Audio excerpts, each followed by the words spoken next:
part of a timeline, past, present, and future.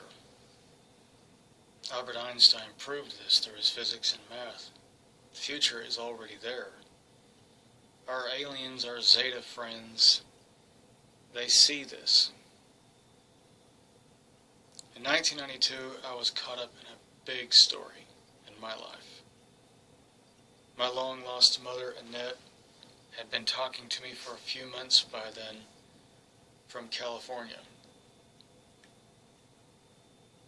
Until that time, she was asking me if I had,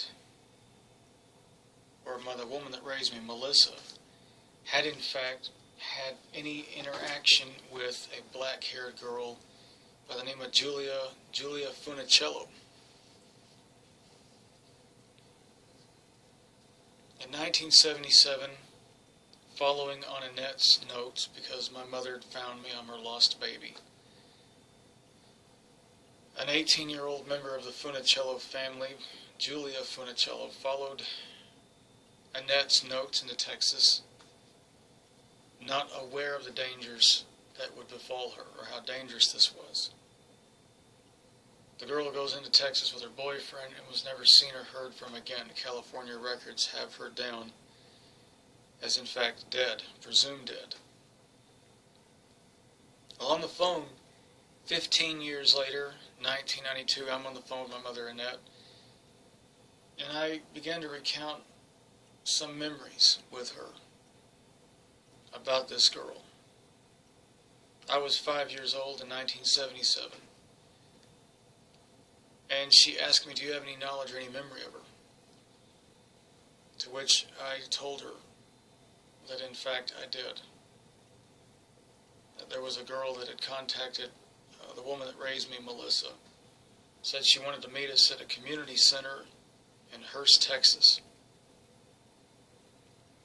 Melissa also revealed this in 1992 in the background while I was on the phone with Annette. She remembered this too. And a horrible, horrible, tragic outcome comes out of this. The girl shows up with a boyfriend, and we spent about a half hour in the community center talking, when a gray-haired woman showed up and confronted Julia by name, Julia Funicello. There was a confrontation. She ran out of the building for her life. The gray-haired woman tried to abduct me from Melissa, and we got out of the building just in time. We got down the footpath to see this young girl, Julia, looking out a window of a car, getting raped. And the gray-haired woman was beating her up, hitting her, saying, "You bitch, was that little shit worth it?" Then a boyfriend jumps out of nowhere and beat the crap out of the old woman. The old woman was shouting, "Stop hitting me, I'm CIA, stop hitting me, I'm CIA." We fled for our lives. We ran away. Melissa contacted the police. They went to the community center. There was nothing. No evidence of her anywhere. Melissa cried and said that someone's got to be looking for this girl. She was a very pretty girl with strikingly good looks. Someone's got to be out looking for this girl. She's got a family. There is a police report in Texas of this event. It exists. To corroborate what I'm telling you. In 1992, Annette is on the phone with my lost mother, telling me that she herself had worked for the CIA. She got the job to find me, believing that I was abducted from her by the mafia. And she joined the CIA to find me.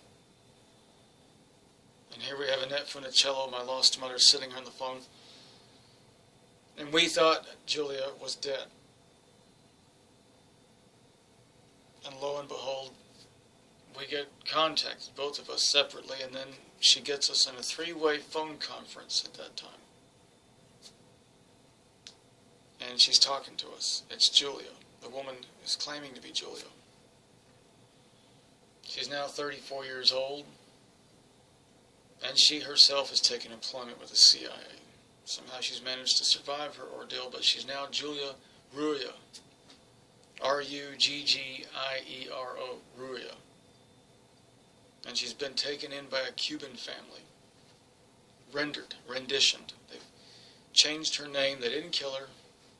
They changed her name. And the reason they didn't kill her is awful.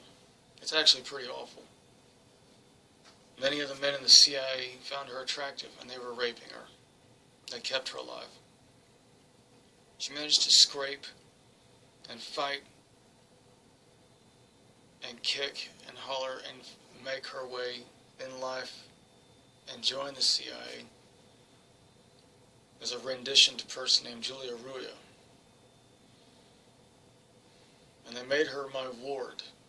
The CIA charged her and said, "You will be his ward." Though no contact was passing between us. Julia arrived in the scene to put an end to the contact between Annette and myself. As I asked her on the phone, "What are you here to do?" She says, I'm not here to take you back to California or take this public. I'm here to end this contact with you and Annette. We're both lost, she told me. She said, "I love you." She told me that. I believed her. But she said, "But this is very serious, and what she's doing is unrealistic. This is all being covered over by the CIA, how they've hurt her, how she was a part of Project MK Ultra. And as I said at the start of this video, we're all a part of a timeline. We all have the future is already there.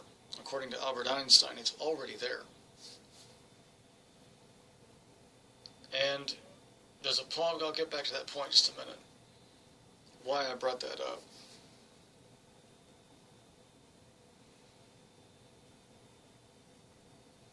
So there she was, talking to Annette and myself, even on three-way phone calls. And it was decided that I would be taken by Julia. It's now this dramatic, shocking, unknown to the world, extremely shocking, overwhelming drama going down in 92 was now ending with Julia on the phone saying, "I'm getting the last word. I'm here to get you. You're coming with me."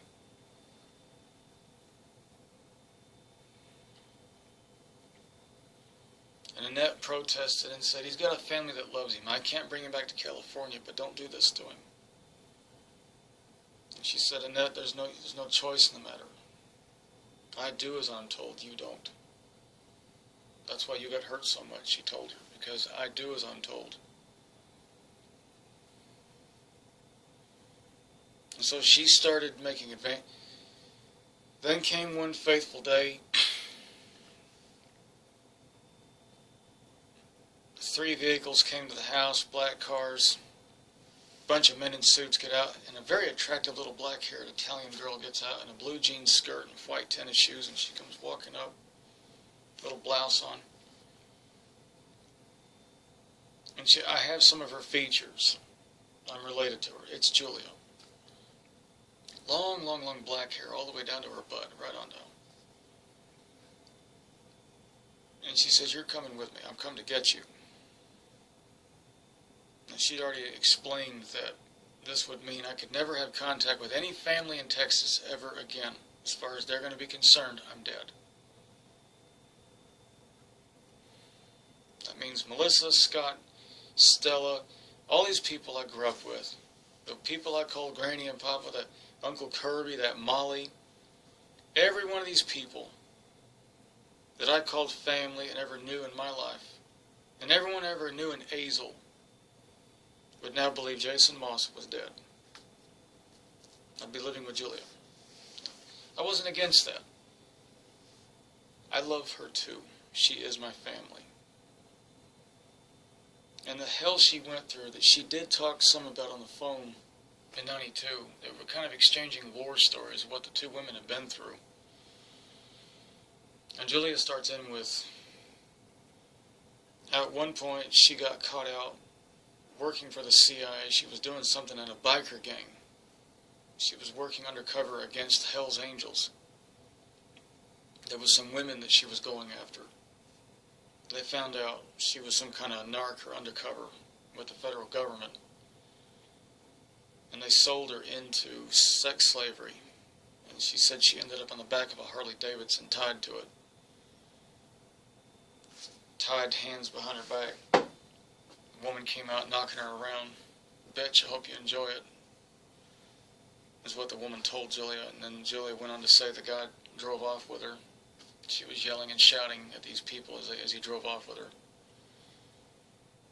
And she's got a very strange way of revealing her past, how it sounded. It was very odd. And she goes on to say that at this point she was his sex toy. And she said she'd learned some hard lessons at the mercy of this guy. She said he was quite big, quite large. She was very graphic about that. She had a very unique personality. You can imagine Annette and Julia had very unique personalities after all they'd been through. They were very different and distinguished personalities. They were women that had been assaulted and raped, victimized by the Central Intelligence Agency to such an extent, sold into sex slavery by biker gangs, Mexican mafia. It was just horrible. And me, a 20-year-old kid sitting on the phone listening to this, having no equipment in my mind, no skill, no life experience enough to respond properly back to what I was hearing and say something to them. I don't know what to say. I found it intimidating. Their experiences were just thrown right up in my face. And they're not bad people, but this was just how victims like that deal with what they've been through. They're very blunt, very frank. When you get around rape victims, they tend to be very, very frank and blunt. I've had one guy tell me, "I believe you in your account." He says, I do a lot of therapy with rape victims in New York, and this guy, he wrote me from YouTube. And he says, "I don't know about your alien stuff," he says, "but I believe every word you're saying about Annette Funicello being your mom, this family, and what happened." He says, "Everything you've said hits right on the head." He said, "You don't just say the same thing. It's the same thing with lots of colorful details." He said, "It can only come from someone who's experienced rape victims firsthand and how they are and how they act." He said, "You're hitting it right on the head." And he says, "I have no absolute doubt, no doubt." He says, "I have no doubt you are telling the truth." And he said the evidence isn't just, he says evidence is many things. It's not just photographs, videos, or some records. He says it's how you're telling it, Jason. Trained therapists and psychologists who know all this about victims, he said, can tell. And he said his colleagues had seen my videos, and he said they're all shaking their head going, "Yeah, he is telling the truth. He has interacted with actual rape victims." And on top of that, if he's being honest about that, and we know he's being honest about it, and he's honest about this actress, and that means they could sit in court and testify my case. If I took this to court and say, I believe him as a character witness for Jason Moss, I believe him. Unless he's just sat around reading books on rape victims and how to concoct a good story, which there would be no reason to do something like that whatsoever. None. You know, I'm throwing a name out there that none of you have heard of, Julia Funicello. And there's no way that I can corroborate she even exists to you. I can't even get record of that woman's existence. I can't get that. There may be state records that say she's dead in California, but unless I'm law enforcement, there's no way to get a hold of that. And they buried that. I mean, Annette's one thing, but to say Julia, and now she's Julia Ruggio, Ruggiero, Julia Ruggio. Well, that's who she identified herself as in 1992. That she'd been taken into a Cuban family, rendered into a Cuban family, and her name changed.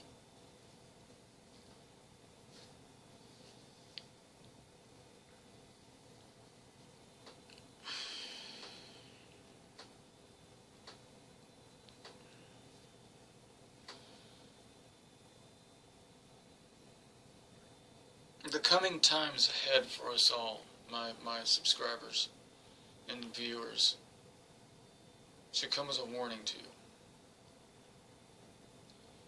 I'm not getting political or taking sides here, but understand me, please.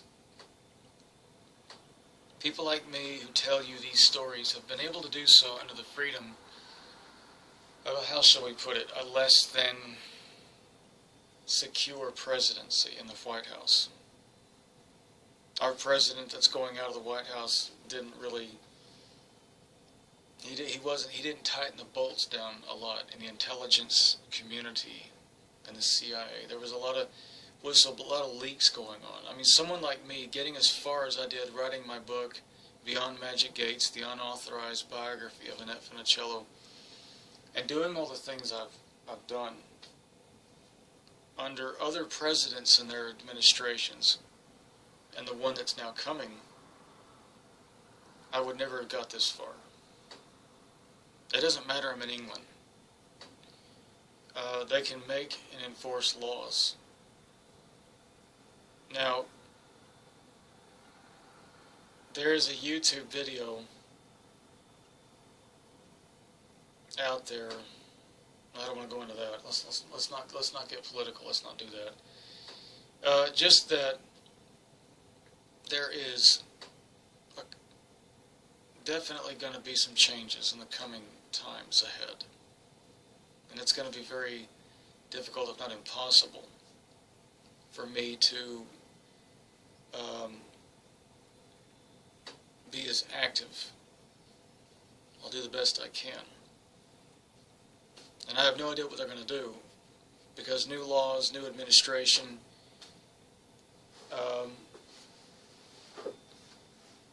that has a gentleman that has now come to the White House has actively and openly said more than a few times heavy criticism on the president that's leaving,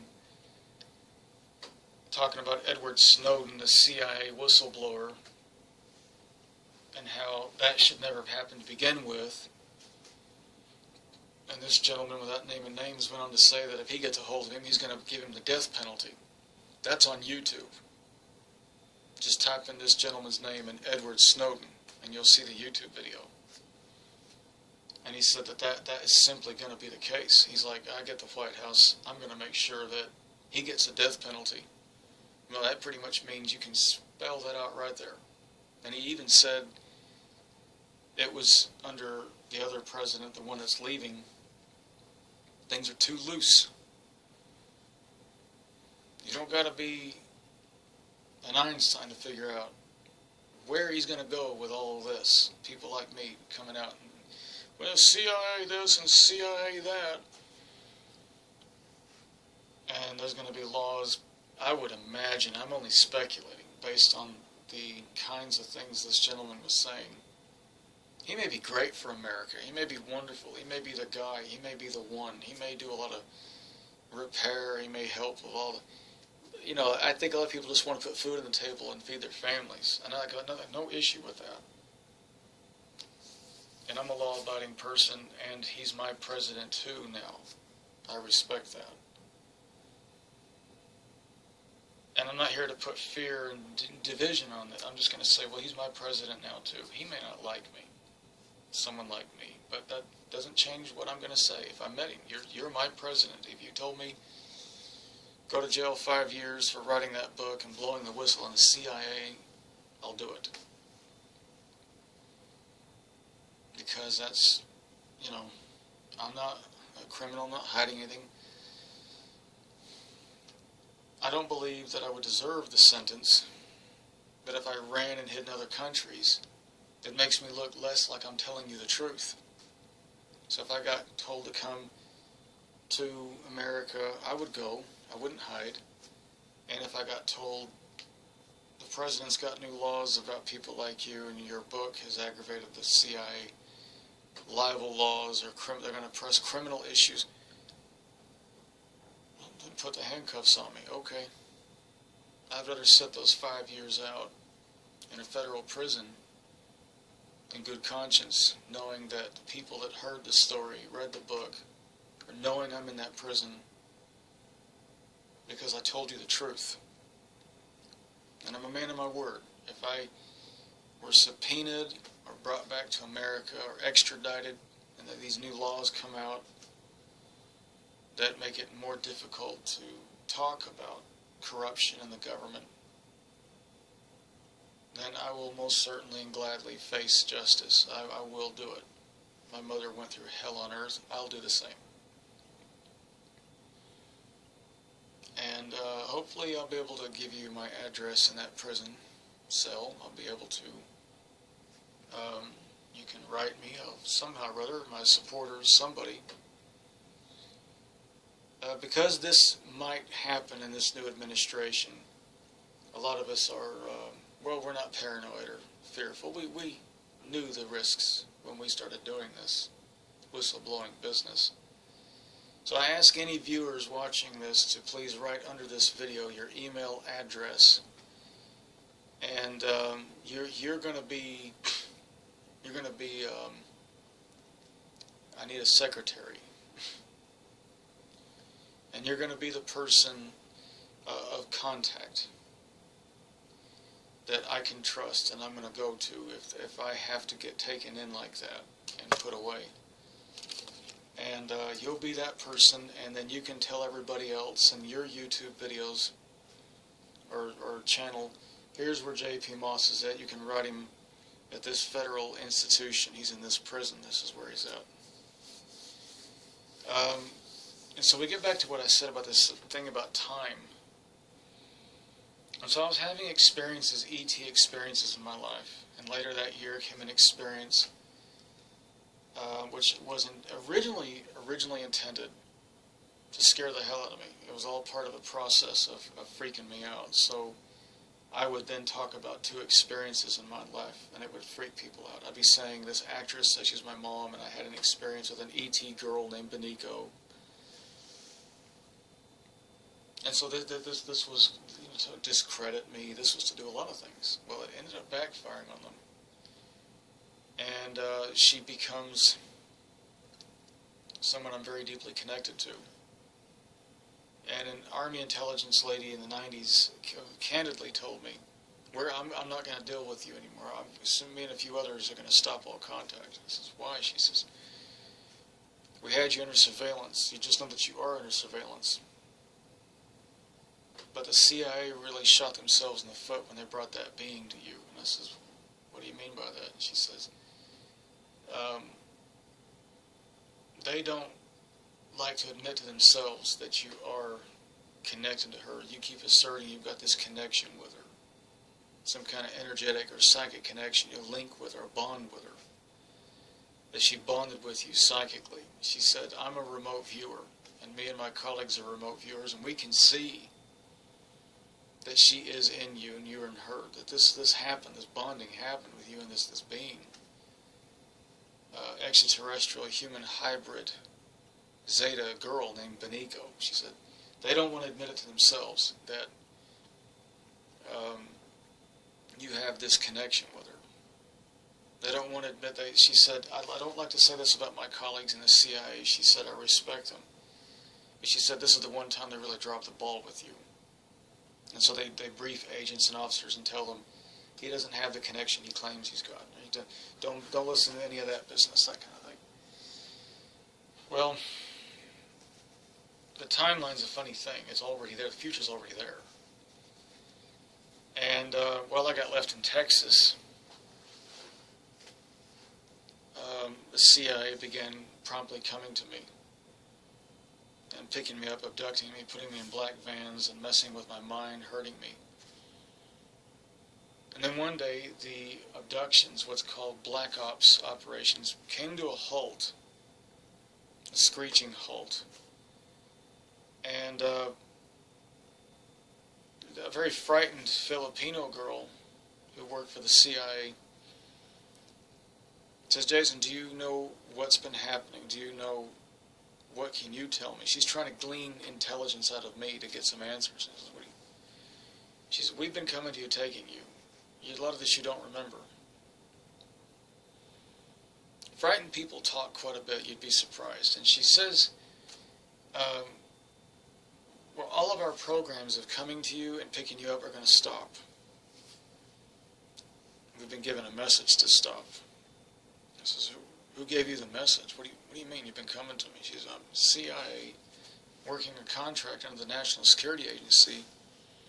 You've been under our surveillance and covert operation of something to do with mind control or whatever it was they were doing to me at the time. They were picking me up. And I was being subjected to some experimentation against my wishes. And she said, but all that's come to a stop now. And I says, well, okay, I'm pretty shocked. I'm scared. Well, why has it stopped? She says, our people have been reporting that, in fact, they have missing time. As we've been coming to get you, someone has been coming to get us.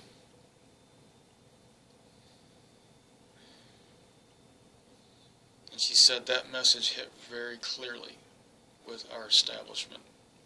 Leave you alone. So while they were coming out to get me in those vans, the Zetas were picking them up. And they don't remember being taken, but they were reporting back hours when they should have been hours there earlier. And they had no memory. They had memory of getting me, but they had no memory otherwise. So these people all become abductees themselves of these aliens. They don't remember anything. Well, that scared the absolute hell. Gave them white knuckles. Scared the goddamn hell out of the CIA. Gave them a hard message. Leave this guy alone. Why? Well, as time progressed, I married an English girl. I came to England. I'm now divorced. Became a writer. These memories came back. And I became this advocate for extraterrestrials that are good, like Benico and the hybrid beings who don't have a voice or a say in the matter. And these ET beings and their craft, their ships, don't have enough of them here to really effectively have any control over what happens to the hybrids that they create. Many are being subjected to torture and rape at the hands of the government. Well, my God, what we need is an advocate for us. Yours truly becomes that advocate. I started the movement in 2011, which has hit other people. A stone hits a boulder, and it became an avalanche. Now there's websites with tens of thousands of followers connecting and talking positively about their experiences for the first time, really feeling they can open up about the loving experiences they've had with these hybrid beings, their children, their family, their sisters and brothers, even lovers. It's a movement I started, and it's one they saw that would be coming. I became the advocate, you see. They needed me. They needed me to do this. So I don't know, if I'd gone with Julia in 1992 and those men, how far would we got down the road before that they would have stopped us dead cold in the street? And that would have been it.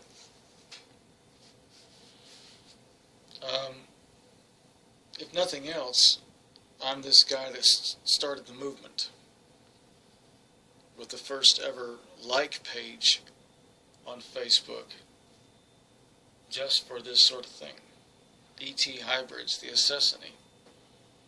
2011 it was started. And it was out of the love for Benico, out of my love for her.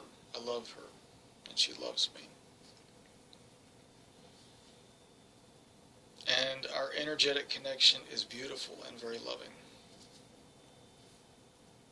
It's very, very wonderful. And lately it's increased quite a bit.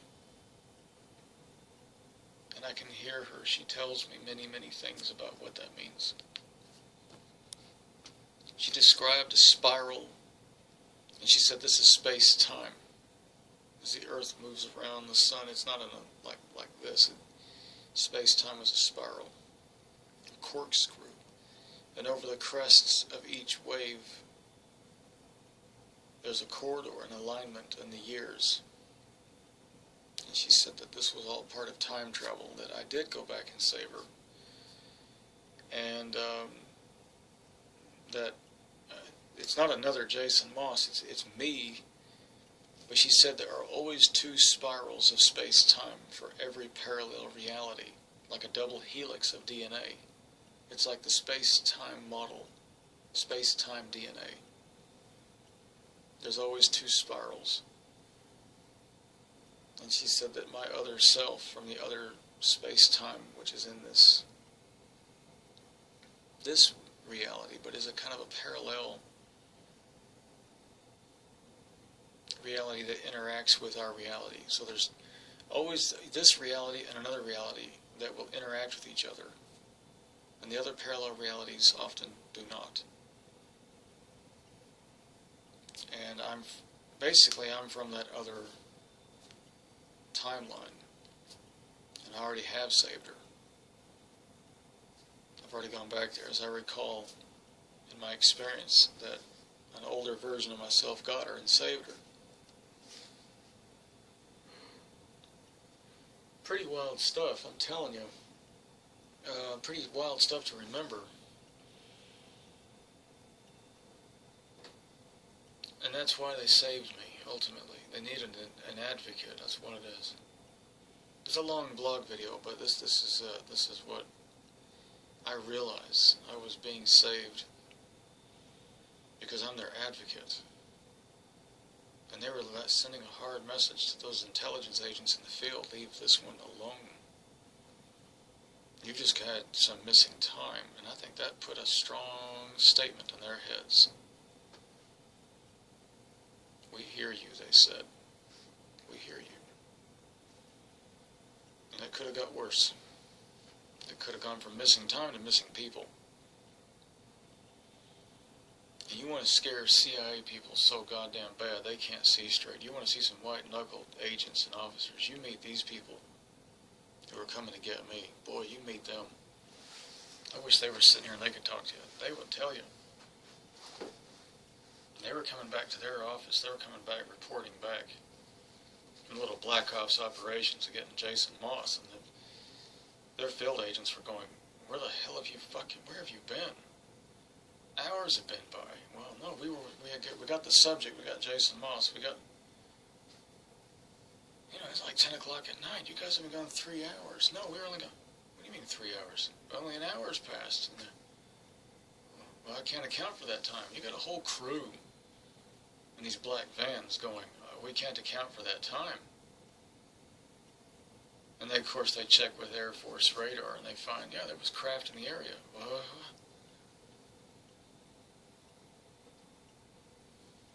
This guy's been saying he's got contact with one of them. Well, alright, you know what that says to us? Leave him alone. Okay, leave that one alone. That's how I got out of Texas. They just looked the other way and I got married to this girl and left. We're divorced now. I am a single person.